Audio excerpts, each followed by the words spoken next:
Mein Name ist Sonja Bürkle. Ich verantworte bei der Corify GmbH, das ist eine Tochter der Hypoport mit Sitz in Berlin, die ganzen kaufmännischen Bereiche. Und unser Ziel ist es, einen Marktplatz zu entwickeln für die Industrieversicherung.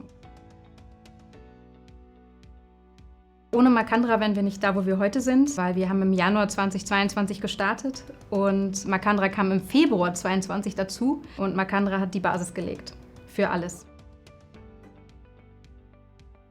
Es gab diverse Herausforderungen, weil wir natürlich mit so einer digitalen Plattform zu Beginn vor ganz vielen Fragen standen. Macandra war neben dem super guten Know-how, was eben die ganzen DevOps-Skills und Infrastruktur-Skills angeht, auch immer offen für das Thema Datenschutz, zum Beispiel Compliance, wie können wir das umsetzen oder die Themen und haben da großartig unterstützt.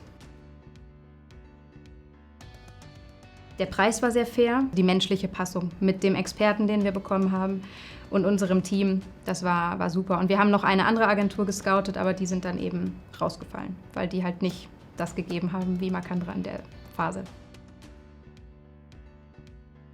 Für uns war das einfach eine große Unterstützung, weil sie mit einer großen Professionalität dem Ganzen entgegengetreten ist. Also es war nicht einmal wir sind aber Besseres gewöhnt oder liefert ihr erstmal, damit wir liefern können, sondern es war ein Hand in Hand. Wir haben uns für AWS entschieden. Der Auftrag war, bitte setzt es so auf, dass wir darauf aufbauen können und im Optimalfall übergebt ihr euer Know-how noch an die Person, die dann kommt. Ich glaube, für Macandra war das dann auch schön zu sehen, alles, was sie aufgebaut haben, konnte mit dem Wissen weitergegeben werden und wir machen es auch noch genauso. Habe ich schon längst empfohlen. Sehr professionell, von Experte bis zum Backoffice. Sehr angenehme Geschäftsführung, ja eben auch über den Tellerrand hinausblickend. Nicht nur dieses, ich halte mich an das, was im Vertrag steht, gleich das mache ich und darüber hinaus mache ich gar nichts, sondern ich bin auch bereit, dir mein Wissen so weiterzugeben. Und das finde ich besonders, weil man das nicht überall findet.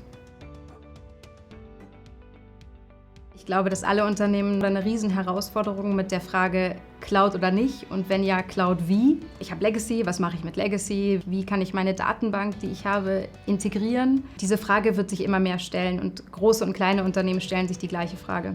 Und deswegen würde ich jetzt persönlich sagen, Macandra könnte in allen Unternehmensgrößen helfen und wäre wahrscheinlich der richtige Partner.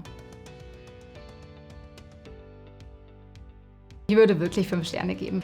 Ich habe sowas halt einfach noch nicht so erlebt. Also jetzt auch Macandra ist schon eine Weile raus bei uns aus dem Mandat.